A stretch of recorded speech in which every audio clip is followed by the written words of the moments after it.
Hello, welcome to the Palms NC Renters Assistance Workshop. We are the Renters Support and Affordable Housing Advocacy Committee, and we are sharing this workshop with renters in Palms and beyond to make sure that folks understand the various supports for renters right now, especially during this COVID-19 emergency.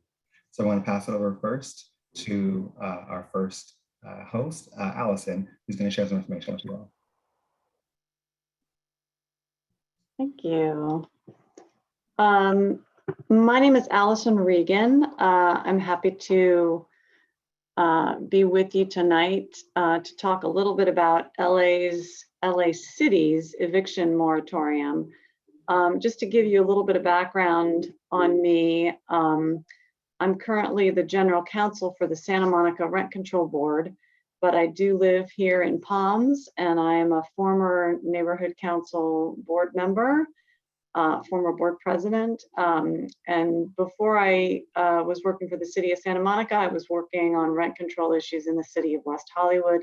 So I have a lot of experience in this area. So I just wanted to, first of all, let everyone know that the city of Los Angeles's moratorium is still in effect. I know that it's different for some other cities, Santa Monica, for example, or Culver City. Some of those cities were pegged to the state eviction moratorium. The state of California's eviction moratorium ended on September 30th. Los Angeles is still continuing. And the reason for that is because Los Angeles never had a firm expiration date. It was always tied to the local emergency declaration. The mayor of Los Angeles has not declared an end to the local emergency, so that local emergency is still in effect, and with it, the eviction moratorium is still in effect. And it will be as long as that emergency declaration is still in effect, and we don't know when that's going to end. While the eviction moratorium is in effect, you're protected from eviction for non-payment of rent due to impacts from COVID. You're protected from no-fault evictions. A no-fault eviction might be an owner occupancy eviction or an Ellis Act eviction. An Ellis Act eviction is when your landlord takes the entire property off of the rental market, so you're protected from those types of evictions. You're also protected from evictions due to unauthorized occupants or pets, or even a nuisance that's related to COVID. One thing that's important for everybody to remember is that this is not a cancellation of the rent that you owe, it's just a deferment of the rent. So all of that rent is still going to come due. And Los Angeles also has kind of a unique repayment period. So once the eviction moratorium ends, you still have a year to repay and all of that back rent. Now it's important to remember that during that repayment period, you still can't be evicted for that back rent, but your landlord can take you to small claims court. So you're still liable for that rent. So it's important to remember that your landlord can attempt to recover that rent in other ways, even if they can't evict you for non-payment.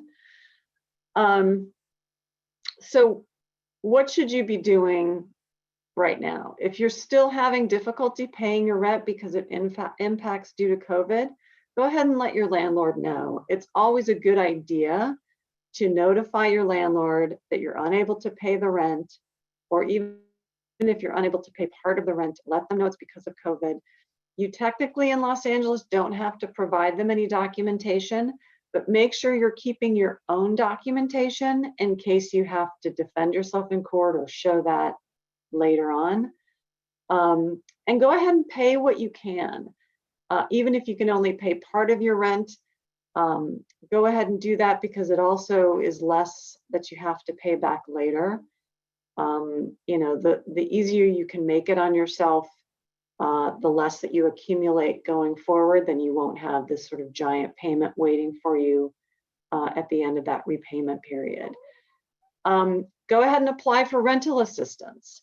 There is a lot of money out there, and you're going to hear in the next segment how you can do that.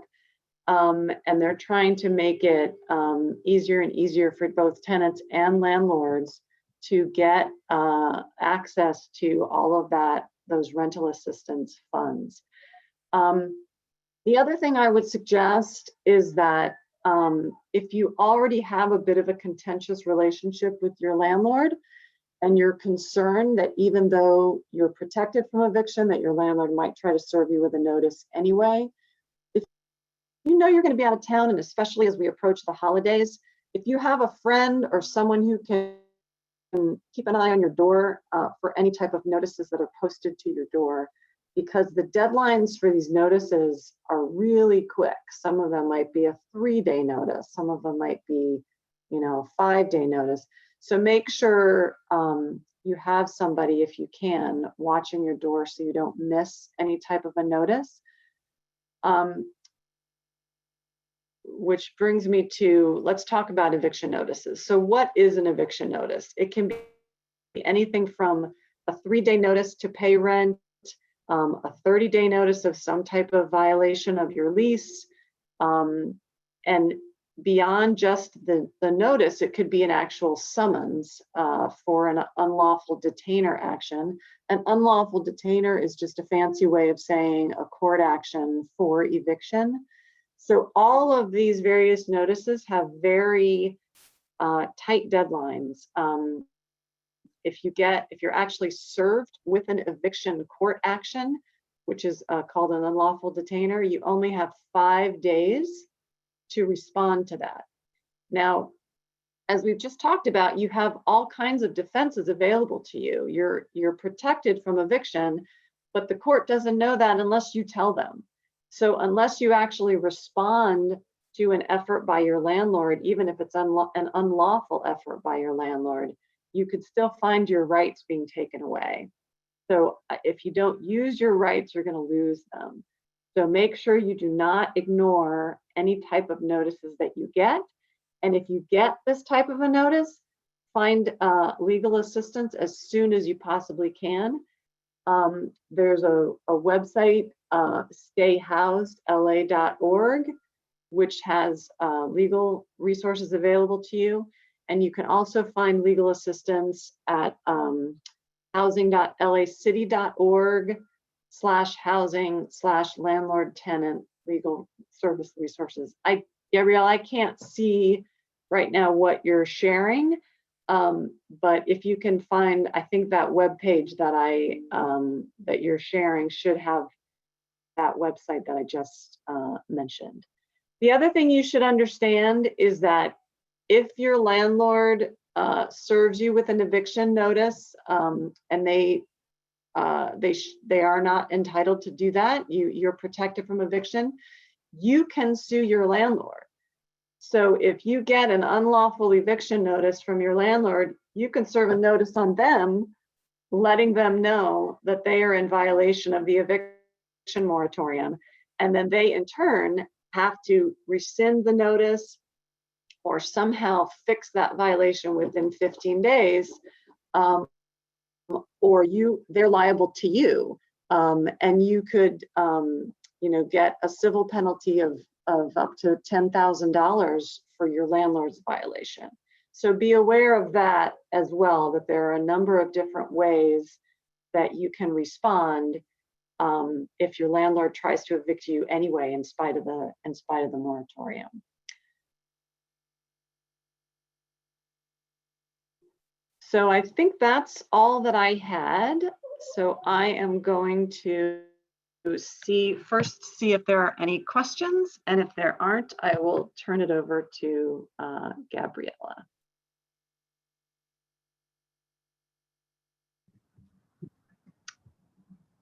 I don't see any, so thank you very much. And Gabriella, turn it over to you. So hi, everyone, and thank you so much, Allison. My name is Gabriela Sotomayor, and I am currently the Area C residential representative for the Palms Neighborhood Council. So as we mentioned, today we will be hosting this Renters Assistance Workshop, and we're about to dive into the actual application of the program, as well as just kind of giving a brief overview of the rent relief program as a whole.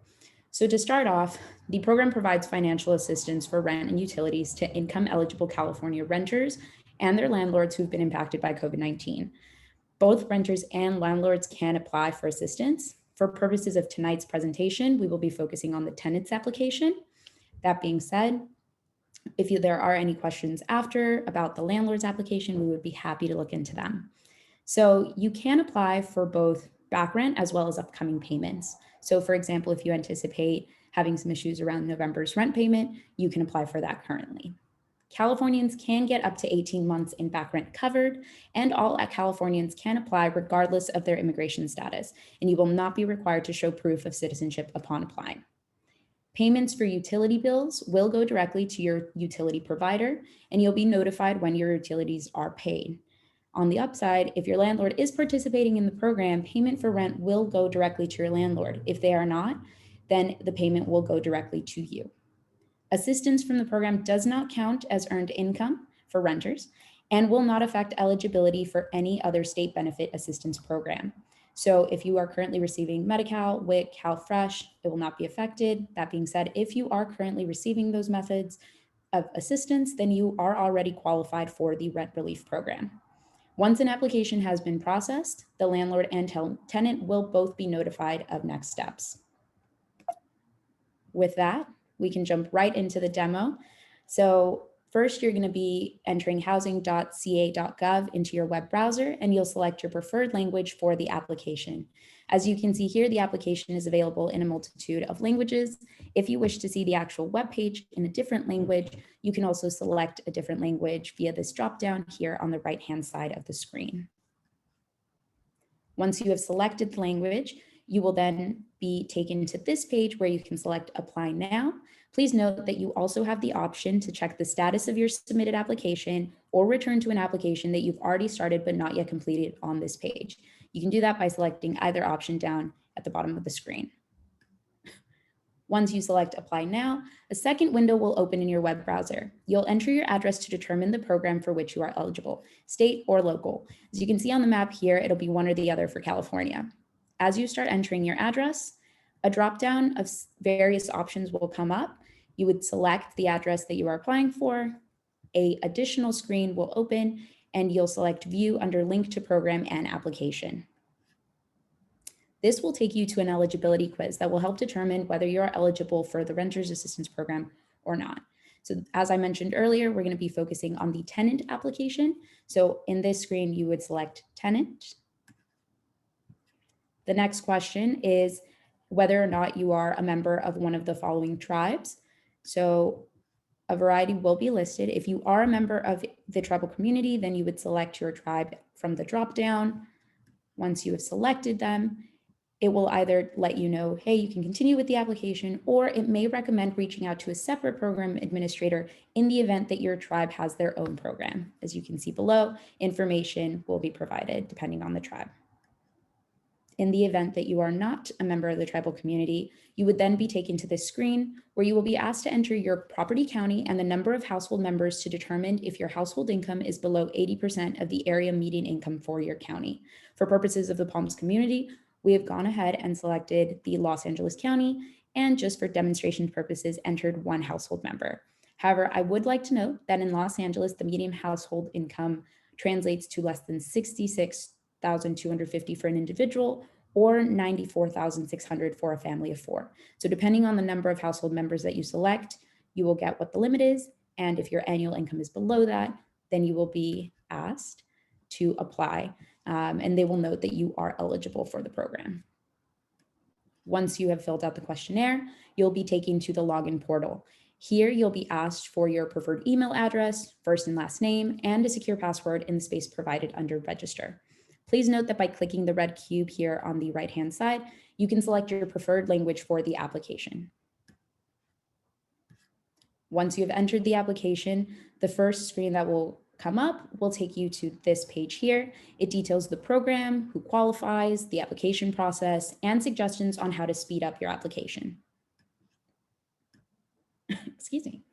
After that, you'll be taking to section A, so eligibility. So it'll ask you if you are seeking for rent and or utilities for your primary residence in California. Then once again, you'll be brought to this page where it'll ask for your household size as well as the income. If you are within those boundaries, you will then continue to question A3, which will be on the following slide. If not, it will note that you are not eligible for the California COVID-19 rent relief program. So as you can see here, question A3 is not applicable to individuals residing in Palms as they fall under the Los Angeles County jurisdiction. And then question A4, once again, checks in and says, are you a member of the tribal community?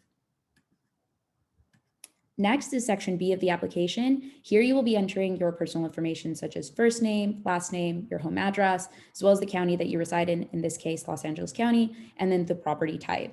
It will also ask if you are currently a member of the unhoused community. Once you have entered this, you will be asked to note whether you have a rental agreement with the property owner or manager, or if you are subleasing the unit from a tenant and do not have direct access to that agreement. Once you provide that, you'll enter a mailing address if it is different from that which you are applying for, as well as provide a telephone number, email, preferred method of communication, so email or phone, and then the primary language that you prefer. Additionally, you will be asked if you're receiving assistance from a member of a local partner network. You will select yes or no from the dropdown. Next, in the event that you'd like to identify a representative to support you in completing your application, you would include their information here. This is basically someone that you would like to have access to all of your information provided in the application, including your personal data and any uploaded documents that you may enter. Additionally, you will select how you heard about the Renters Relief Program, as well as how you would like your preferred select method of payment to come in, that being either a bank transfer or a check. Section C requests that you note what your COVID-19 impact has been. So in addition to saying yes or no, whether your household member has experienced financial hardship due to the COVID-19 pandemic, you will be asked to detail what exactly that encompasses. So for purposes of the demonstration, we've selected 2 here, but as you can see, there are a multitude of reasons. In the event that you notice that one of the reasons is not provided that you wish to select, you can add it into this additional section here if none of the above apply. Finally, you will attest that the above is true and correct to the best of your knowledge. Next, we're entering section D. So this is actually where you enter the amount that you wish to request. So first off, you will note, yes, you are requesting rental assistance. You will note your monthly rental payment amount, and then detail from April 2020, and currently the website has screens all the way through December 2022, the monthly amounts that you wish to request. Finally, totaling the full amount that you wish to request under this total rental assist requested column. Additionally, you'll be providing your landlord's management property entity name, as well as the address, phone number, email, basically the contact information for your landlord. Additionally, you will be asked if your landlord has issued a notice to pay or an eviction notice. The reason for this being, if they have filed an unlawful detainer against you due to unpaid rents, then you will be provided with additional resources in terms of legal assistance should that be needed. And you can select if you want your information to be shared with a local legal aid. And then finally, you would attest that the information is truthful. Additionally, you will have to note whether you've received prior assistance for the months that you have requested financial assistance for. Then you do have the ability to request assistance for utilities. So in the example here, you can see water and gas, trash and sewer assistance is provided, electrical is as well, which I'll note in the following slide. But similar to how you had to do with the rental assistance, you will have to note the monthly amounts broken down by the months, the total amount, as well as any documents that you have to support that, so statements. The electric and other utility assistance operates in a similar fashion. As you can see here, you can upload the utility statement for the electricity that you wish to be covered for. Similarly, you'll be asked for that monthly breakout. Section I addresses the household members that you are currently requesting assistance for. So you'd have to note your primary household member and any additional household members that are in the property. This should match what you initially entered to determine your median of income. Section J is the household income verification section. So this is where you would be uploading all of your 2020 tax return informations or any additional support that details how much you actually made in the last fiscal year. As you can see here, you are asked, whether or not you filed a 2020 tax return, and you're certifying that your household annual income, by using that 2020 federal income tax return does fall within that range. Additionally, you're certifying that for each of the household members, you're including basically any supporting documentation that kind of details what that income should be, as well as entering it here. As you can see, this is the section where you would add any files and supporting documentations to, assist in the furthering of your application. And then section K is any additional supporting paperwork that you may want to include. This includes the lease agreement that actually details the monthly payments, as well as any month-to-month rental agreements, rent due statements, eviction notices that you wish to include in your application. Finally, the submit section. The reason we've included this slide is because once the application is submit, it cannot be reopened by yourself, only by an administrator. Your application is considered submitted when you receive the application submitted message. So please check your spam folders just to ensure that you didn't miss any emails noting that the application has been submitted. And additionally, an administrator will be reviewing your application and may reach out requesting additional information. This will be displayed as tasks in the portal that we showed initially. With that, I conclude the demo section of this presentation. If there are any questions, I will take a pause to answer them. And thank you so much for joining us in this portion of the presentation.